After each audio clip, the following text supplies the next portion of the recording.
All right, guys, welcome into the War Dog Coaches Show. And we're live here at the stadium tonight. We're here at the stadium to try to avoid some of those audio issues we've been having in the past, and we should not have them up here. We're joined tonight by Coach Gardner and Jackson Satterwhite, senior from Miami. And we're going to talk about the Oologah game from last week. We'll preview the Cleveland game coming up this week here at Red Robertson Field as the War Dogs take on Cleveland for senior night. And so, Coach, we'll go back to Oologah. What a rainy, dreary night. We hadn't had a night like that yet this season. It's starting to get cold a little bit, and that cold rain wind came in along with it. And I know for us it was kind of a sketch deal because we were having to sit outside. There didn't have much room for us over there. And when we called Oologah, they told us we'd be on the visitor side. Get up there to the booth, it's full. So we had to have a little table outside there and was throwing blankets and stuff over the equipment, trying to keep it dry. We got it done, but it was kind of a different night for us as far as football goes. We hadn't seen one like that yet. I know when you guys got there, it was raining a little bit, not real heavy, but just enough to get everything wet. What were the field conditions like out there when you guys were warming up? It was a little damp, but I mean, the weather and things didn't play a role in the way we performed. We just we went out unmanned as far as had 5 starters out, and we tried to execute with some younger kids and some special teams that we worked on throughout the week and new expectations and things. Kids just didn't execute in key moments of the game. Yeah, we come out and trying to look back and remember everything that happened here. Well, but defensively, I mean, first quarter. They tried giving it to us. They snapped it over the quarterback's head a couple times, and we had them in 3rd and 25 and let them convert on a screen play for a first down, and we kept them in check for a little bit. But once things started going downhill for us, it went downhill in a hurry. Yeah, I think on that, if I remember right, on that first drive, didn't we have them 3rd and long twice? Absolutely. And they let them convert both times. They scored with like 6 minutes to go in the first, so right. They had ball control and. We kept them in check and didn't let them big play us until the end there. And then once they scored and things, and then we had our miscues on special teams, and then offensively we threw a pick 6. So, next thing you know, you look up and it's 28-0. Yeah, and that's got to be tough, especially when you got a lot of young kids playing. I mean, they're down just boom, 28-0, and a lot of times people look at that and go, man, that's nothing we can do about that. But you can come back from that. Right. I mean, you got to battle. battle. Our kids have been down so many times. Right. Like I said, it's just not their morale right now to come back in games like that, and that's what we're trying to get changed with the culture and trying to get winning. Winning's contagious, but we got to do it consistently at that level. And these kids, right now, we haven't figured that out yet. Now on the high onside kicks, I mean, I know. Probably a lot of people in the stands probably didn't know, but. On that kickoff team, you had some guys in there that probably hadn't been on a kickoff team this year. We had one freshman step in and fill a role, but other than that, we knew that that's what they did, and we just didn't execute. I mean, Coach Simpson, I would put him, our special teams are coached up well, and I put him up against anybody in the state as far as the way he presents things to our kids and his preparedness and his ideas. But it's just the fact that in the moment, kids didn't react like they should have. So you guys as a staff knew that the high onside kick was something they liked to do. Oh, absolutely. So I'm sure it was prepared for all week. Oh yeah. And just when the ball's in the air, you can't let it hit the ground like that. That's what's frustrating from the coaching standpoint is sometimes you don't have the Jimmies and Joes, but the X's and O's are there as far as the way the kids were taught throughout the week, and it just seemed like we were all struck in the moment or shocked. And it didn't react the way we did throughout the week in practice. Yeah, and they hit us with that high onside. Well, they tried it 4 times.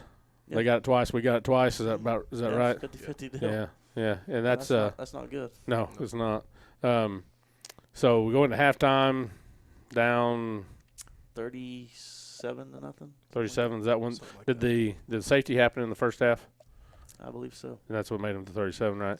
And, that was a tough deal. And that high snap. And, of course, Skyler being back there a little shorter than Gavin, who normally takes those punts, but, right over his head. he picked it up and tried to get that thing He off. did the right but thing. I mean, he really did. I mean, he was better than giving up a touchdown right there. I mean, Yeah. a smart play on his behalf. But, you know, he can only do so much with the stature and vertical. But he usually does a great job putting us in good field position. How do we give him a good snap as well? Yeah, you know, he really punts the ball well. Yeah. I don't know if that comes from the soccer and you know, punting that soccer ball like they have to sometimes, but he does a pretty good job. Well, and everything that he does as far as kicking game and things, he works hard at it, you know, and there's a lot of downtime for him at our practices and stuff, and he puts himself through drills and, you know, self-motivated, so he deserves to perform well. Yeah. You know, I saw his dad after the game, and he was talking to one of the coaches. It may have been you, I don't remember, but he was talking to one of the coaches when they was coming off the field, and I heard him telling him, put him in there. You use him where you need him. Put him in. Because I'm telling you, that dude's fast. Yeah. I mean, I'm sure you've probably seen him run at practice, but, man, I've seen him out here on the soccer field, and that dude can He's fly. quick. Yeah, he Very can fly. athletic. And, man, he's like the perfect slot receiver body, you know. And so I'd love to see it, but I don't know if he's game for it. I don't think Skyler's going to see Yeah, it. that's what I was saying. I didn't know if Skyler was game for it, but I heard his dad telling one of the coaches, put him in there, you know. And I would love to see it. I'd love to see him line up a wide receiver and run by somebody. But I don't know if Skyler's into that. Skyler, if you're out there, we're trying to get you a new position. But so, you know, going at halftime and you're down 37-0. We're pretty banged up at that time on top of what we already had with the 5 starters out. And then Clark had the knee injury in the first half. Right, so that's right. How's that progressing? I mean, I think he's gonna be all right? day by day, but I think maybe he might be able to go a little bit. We'll see. He's been pretty limited this week, so you Okay. know, it's going to be kind of how he feels on Friday type of deal. so nothing's torn or anything. Well, I which, mean, there's no MRI process been done yet, but it's just, you know, with our athletic trainer and Okay. stuff, it's kind of a day-by-day process. So and that, we'll- now, does Leland make those calls on whether he absolutely, plays or yeah, not? You bet. Okay. Leland does a great job. Yes. You know, he has for years, and excuse me, we're lucky to have a guy Oh man, like Leland out there taking care of our athletes and making sure everybody's good. he does a great job, and you know, puts the kids first. Right. Especially when you go to head injuries and things like that. We've dealt with more this season than I've ever been around. Right. So So you go in down 37-0. What's it like in the locker room? oh, it's been flat for the last 3 weeks. You know, just not having Gavin. You know, and the kids facing adversity, and even when we had McLean here, that's another one that we lost that we should have won. So just the whole morale's down right now, and it's tough. You gotta figure out how to motivate these kids, and you know, as far as the, you know, when the playoffs hopes was, you know, gone, is what are we playing for type of deal. And you know, the thing we're playing for right now is pride. I mean, Right. it really is, and we got to have some more of it. I don't think we're prideful enough in the things that Miami gives these kids and facilities that we play at, and you know, expectations are there from the coaching staff, but just not there from the kids on accountability at times. You know, it's been in winning programs and things, and it's always easy to be a great coach per se when things are going your way and you're winning football games and stuff like that. But you know, as a staff right now, we looked at each other and we say, let's be a great coach on a losing team. You know, that's when the naysayers are out after you and all that, and Right. you can't execute, and you know, let's not take it out on the kids. Let's do our best and give back to the program, and then, you know, eventually we're gonna get this thing turned over. But right now is not a good time to start pointing fingers. Right now is a good time to reach out and pat these kids on the back and give them a word of encouragement and things. But you know, it's pretty easy to be negative right now in our situation. It really Absolutely. is. And, you know, as a longtime War Dog fan, War Dog supporter, and former War Dog myself, you know, I love these kids. I love every one of them. I want to see them be successful. I want to see them do well. I'm here to support them. I know what they're going through. I know what you're going through. I know the work you guys put in every day at practice and in the weight room. And you don't put all that work in to come out here and lose. No. You know, you come out here to try to win. And this year we've seen a lot of things that just didn't go our way for one reason or another, and we take a loss where we should have got a win, whether that be execution or just, you know, a fumble here or there, or an interception here or there, or not getting the turnover. Right. You know, when the ball's loose and, you know, the other team ends up recovering it. You know, just those little things that you see like, man, and you really can't go back to a game and point at one play that Right. makes it go either way. But there's just been a lot of close games that probably, in my opinion, when something goes wrong like at Oologah, it goes really wrong. Right. We win those games early, those close ones. That Oologah game may comes out different, yeah. right? I think we're more competitive in that game. Obviously, they probably had the upper hand, but I think we're a lot more competitive with the score showed. Yeah, I agree. Now Jackson, as a player, you go in that locker room down 37-0. Coach says the locker room's kind of flat. You're a senior. What do you do in that locker room at halftime? I'm just trying to stay positive, trying to get the younger kids that are on the sidelines to keep doing what they're doing and encouraging, trying to keep when we go back out, trying to keep the huddle positive, guys trying to argue, try to stop that, just do what I can. Can't make them do it. So. Well, I noticed that normally you're an offensive guy, offensive line, and you play on the defensive line some. You had to really come in and fill a role in that Oologah game when Clark went out. Excuse me. You were in there quite a bit on defense. How does that, do for you physically, having to play both sides? I was a little more sore this week. That's expected. I played a lot more defense. Defense a lot more physical than it is on offense. But other than that, I felt fine. Very comfortable. It's just hard to kind of play both ways, Got habits on offense, got habits on defense, and trying to stick with one way or the other. But other than that, I felt good. I understood the scheme. Watching a film on him, I kind of knew it was coming before. I don't know if you noticed, I got it in a 2-point. Kind of felt like an athlete there for a minute. But it was because I knew exactly. If I could see where they were going, where the wing was moving, I could tell you where the play was going. Right. So that's one thing. Some of our athletes, him and McCormick put a lot of time in film. We can monitor their film time from the staff perspective, and a lot of these kids that put their heart and effort into it and actually, on their own time study film, like they'll have to do at the next level. You can tell. So they do that on Huddle, and then you can track it on there? But we show it to the kids typically. Last couple of weeks we haven't shown as much film, but they have their own time that's at any beck and call. They can pick up their cell phone and watch film. So. Yeah, I have that same. You guys, I'm on there. I don't know if you knew that or not, but I'm sorry I haven't been watching film. I didn't know you could monitor how much I was watching. But no, they put me on there a couple years ago just so we could kind of see what some of the teams did from when we was doing a game. But I haven't watched much this year, so sorry. it's all right. Maybe that's where we're slipping up. Yeah, maybe. So at the end of that ball game, of course, we end up scoring late. I don't remember who scored. Tanner scored. That's right. Tanner did score. Then we went for 2 because of the situation with our Clay was pretty banged up. He's the deep snapper, and Keaton Jinks had left the game early as well with the back injury. Oh, I didn't know that. That's why we went for 2, and it wasn't trying to get 8 points. Right. It didn't matter at that point. We would have let Skylar kicked it 10 times out of 10, but we just didn't have the proper people ready for that because, Keaton Jinks is our backup holder, and Gavin's not playing. So, people don't realize a lot of things that go on. It's really frustrating that it looks like we're unprepared, but when you're down 3 or 4 on your depth chart, it's tough to be prepared, especially at the 4A level. So, we're doing the best we can. We're trying to get these kids the best situation possible, but it's frustrating from our side too because there's only so much we can control. Right. Yeah. I didn't know that Keaton had went out.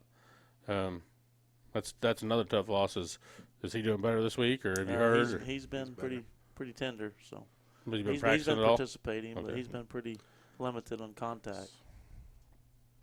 I had another question. I don't remember what it was. Maybe I'll come back to it in a minute. Oh no, I was going to say talk about Tanner. Tanner came in and ran the ball pretty well late. He gives us some good burst. I like his effort on both sides of the ball. Yeah, really and we talked about that before. It's kind of tough for you to play him on both sides because you need him so much on defense, and you don't want to wear him down on the offensive side. But man, every time he gets the ball, he usually gives us some we're pretty to good the point runs. right now. We're not being selective on. We're just trying to win.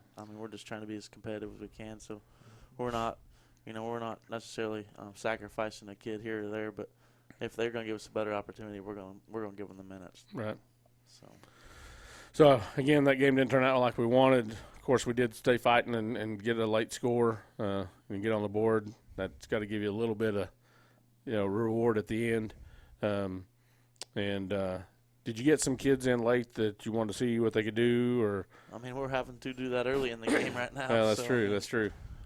We had a JV game this last week, and kids are getting ample opportunities to play. We're pretty limited on numbers for varsity level right now, so they went and competed Monday at Veneta and lost that ball game 12-0. But we were really pleased with the effort and attitude the kids brought. And, obviously we're not going to accept losing, but we were very, very competitive game, and a couple of fumbles here and there. That wet, sloppy mess could have went, turned the whole tide. But it was a good competitive JV game, and those kids that deserve their reps at that level got Right. them. And then the 8th grade played down there as well, too. Yeah, 7th and 8th grade. And 8th grade won. 7th grade lost. Yeah.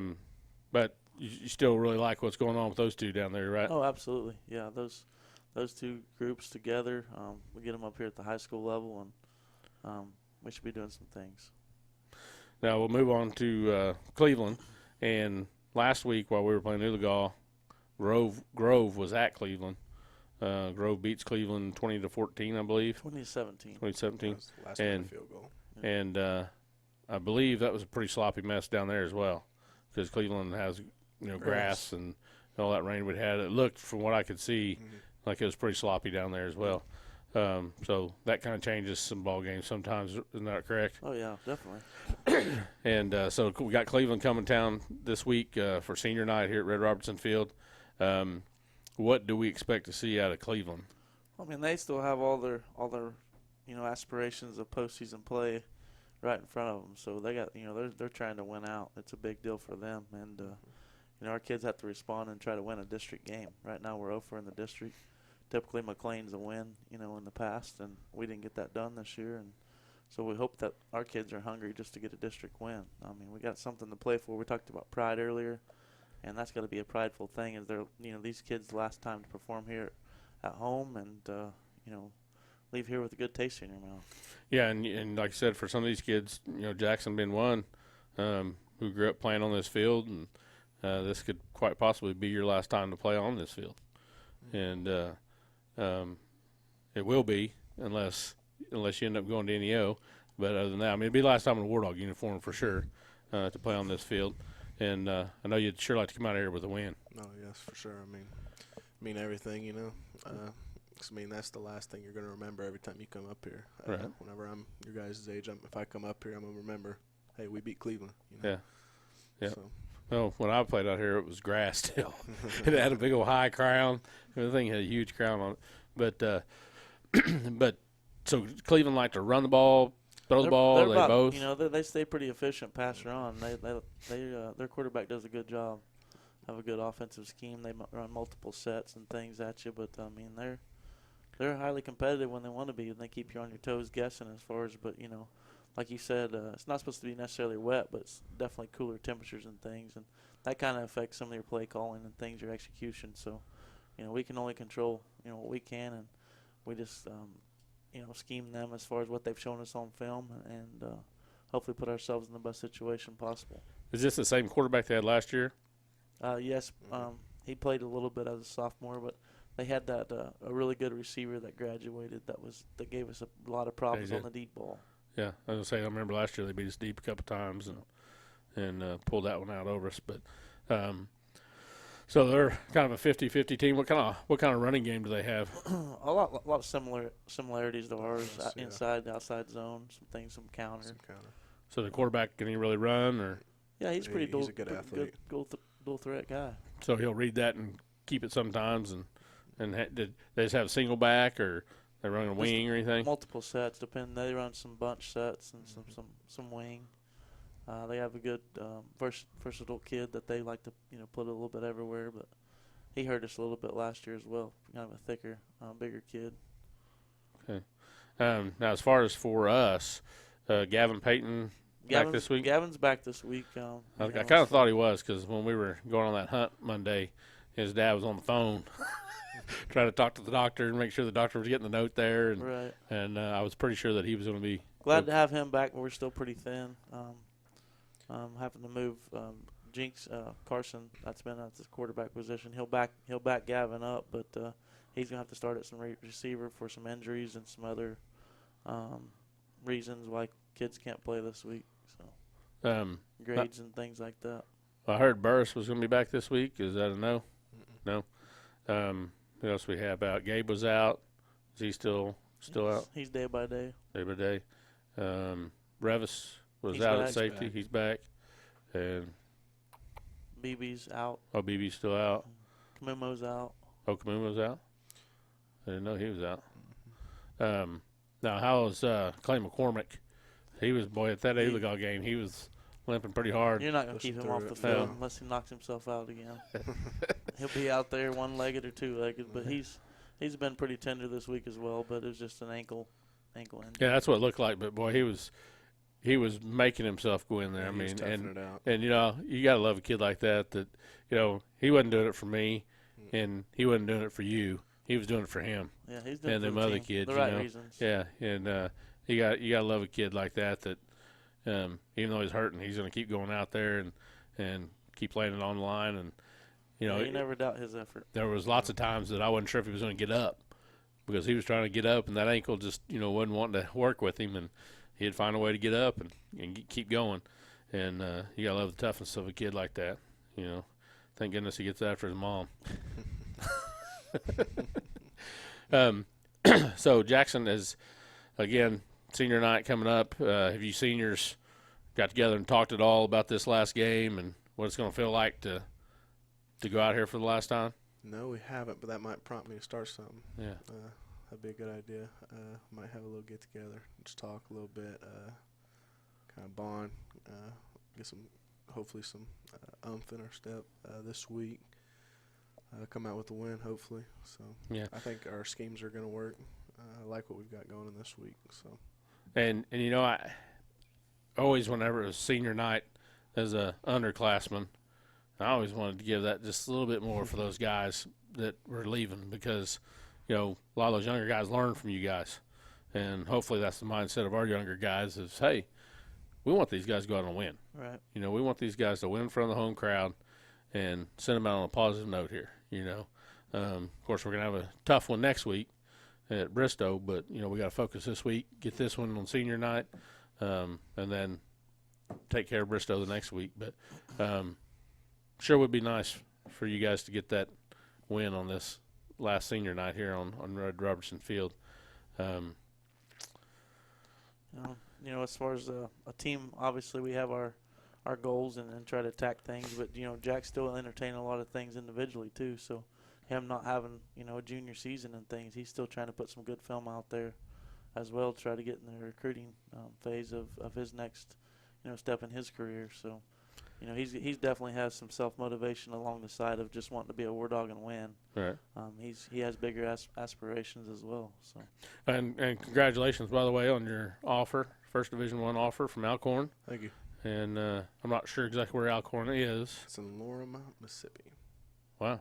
Yeah, it's a little ways away. It is. And I know you took a recent visit to Virginia Tech, Mm-hmm.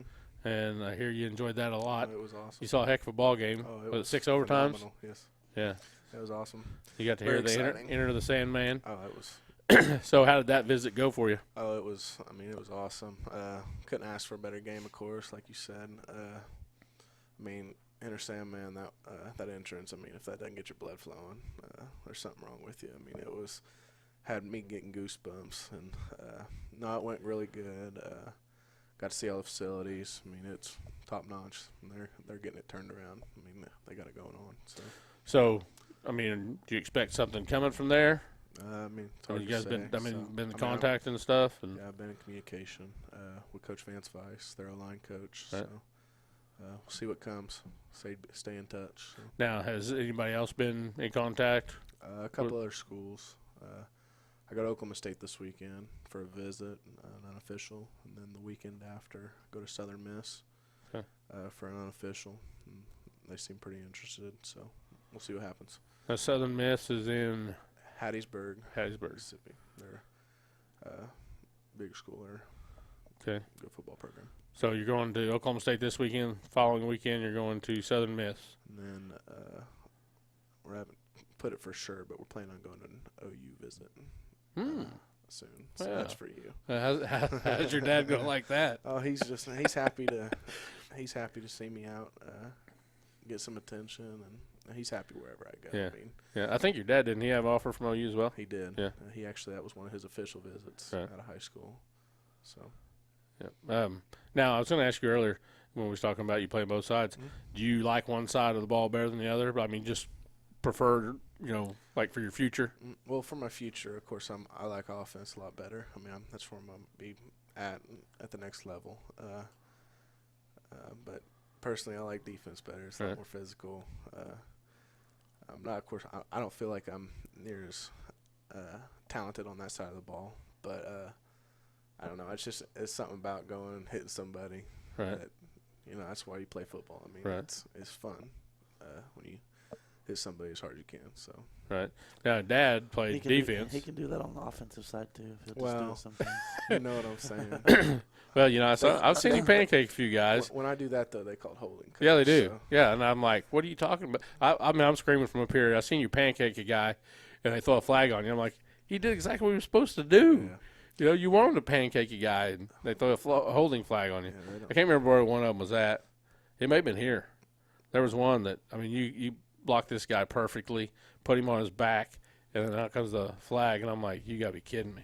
And you were over there holding your hands up like, what? I was Katusa. Was it? Yeah, that was a pretty bad one. I mean, I squared him up pretty good, I felt. And when I went and watched the film, I thought it was pretty clean. Yeah. But I'm not the one that makes that decision, of Yeah. course. So. Yeah. It's got to be frustrating, though, It when you put a is. guy on his back It and is, do what especially you when we had the first down there, we needed it, and it backed us up. So. Yeah. Well, we're pulling for you. We're hoping that you get to go where you want to go and be someplace you're comfortable. No matter what Appreciate it. school it is, Mhm. we'll be pulling for Jackson Satterwhite, and we'll keep the War Dog fans as well aware of where you're at and what you're doing as we can. Thank you. We kind of do that with Daniel Allen. Mhm. He's moved on up a little bit, and so we try to keep people aware of what he's got going on, and we do that with some of our other ones that have went places too. But we get excited when we get to see a guy having success out of here, because here lately it hadn't happened a whole lot. So we like to see it when that happens. Now, do we have anybody else that's getting any kind of looks at all? It's not in the senior group. Not in the senior group. Yeah. I wasn't sure if Tanner would at all. He's entertained it a little bit, but I think he's leaning more towards the agriculture rodeo type route. Right. Yeah, he's getting into the welding thing at Botech. He's pretty good at it. So. Yeah, I wasn't sure what he was going to do on that. So, well, it's good to hear that we got some guys coming back this week. I think having Gavin back will be big for us. Having that senior leadership there, at that very important position. Right. Not that Uh, Carson. Jinx Right. gave us an opportunity to win the McLean game. We just didn't, turnovers and Didn't not all execute. his, and lack of execution in key moments, and we got ourselves, we gave up so many points there in the second quarter. Right. Gave up 18 points in the second quarter, and we were behind playing catch up the rest of the game. Special teams kept us in that game as far as Mhm. recovering high onside Yeah. kicks. Yeah. Skylar couldn't have kicked it any better. And Jinx does a good job. I mean, the thing that people got to understand is that this was a freshman thrown into a junior senior spot. You bet. Yeah, You he know, hadn't taken and- any snaps at and practice all and he week, did well. so. He made some freshman mistakes, but he's a freshman, so Right. I'm not. It'll pay dividends for him Oh, down yeah, the road. absolutely. It's tough for him to understand that right now. I mean, Yeah, that's the thing. I'd say keeping him from getting discouraged, Mhm. and thinking that he can't do it. He's young, and he made those freshman mistakes sometimes, or underthrew a ball here or there, or maybe threw a ball he shouldn't have thrown or something. And that's someplace you got to grow. Right. And as a junior and senior, he won't make those throws because he's going to right. be able to understand it a little better. But I thought he did us a good job, and I just hope he keeps his chin up. And Yeah, I think he will. He's got a and, short-term memory, and yeah. he's a very, very highly competitive kid. So he'll learn from it. And so this week he's going to come in and play some receiver, huh? Mhm. So you'll have Swingle, him, and both Jinx boys out there. Both Jinx boys, and then Thornberry. Throneberry. Throneberry will be running back for the most part, and then Isaac Lacey. Oh yeah. Well, you guys got anything else you want to talk about before we sign this thing off? Nope. Nope. Just come support these guys. It's going to be a cold evening, but the rain's supposed to stop. And, like I said, if anybody needs a word of encouragement right now, it's this group. Absolutely. And we say that every week. What we do on the air, broadcasting these games, we love for people to log on and watch. But the people that are here local, we want you in the stands. Mm-hmm. We want those grandma, grandpas, and aunts and uncles that can't be here to watch our show. Mm-hmm. And if you want to watch our show, come do it from the stands. We're about a 30 or 40 second delay, so you can catch all the replay action right there on your phone or whatever. But come support the kids. They look up in the stands and they see how full they are, and I know it makes a difference for you guys, Jack, when you look up here and you see the stands full, and so it's important to be out here. They'll sell hot chocolate all night long, and so you can get some hot chocolate if you're cold. You can bring your blankets and gloves and hats, and you can make it through the ball game out there, and to support these guys. But I'm going to be here. I'm going to be in a booth where it's warm, but I'd be out there if I wasn't in this booth supporting these guys. But hopefully we can pull out a victory and let these guys get that last home victory on Red Robertson Field. And it'll be important for these guys to get that.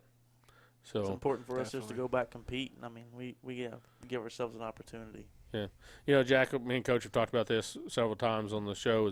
I keep looking back, and I know Coach probably doesn't like to look back, but I look back to that very first game against Claremore Sequoia and the way the defense came out and played. Yeah, we had some swagger. Yeah, got I hadn't seen momentum them play and like ran that with it. since 2008, Mhm. 10 years ago, since I'd seen a defense in a War Dog uniform play like that. And if we can find a way to play like that again, Mhm. you guys can win Friday night. Yeah, I think it's just about once we get momentum, keeping it and running with it. I feel like every team or every game that we should have won. I mean, if we get momentum in the first half and go with it, I mean, the game's over in the second half. Right.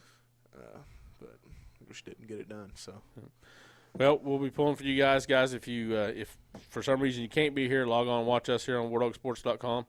And but if you can be here in any way, shape, or form, please do so to help support these guys. So for Coach Gardner and Jackson Satterwhite, we appreciate you logging on and watching, and God bless.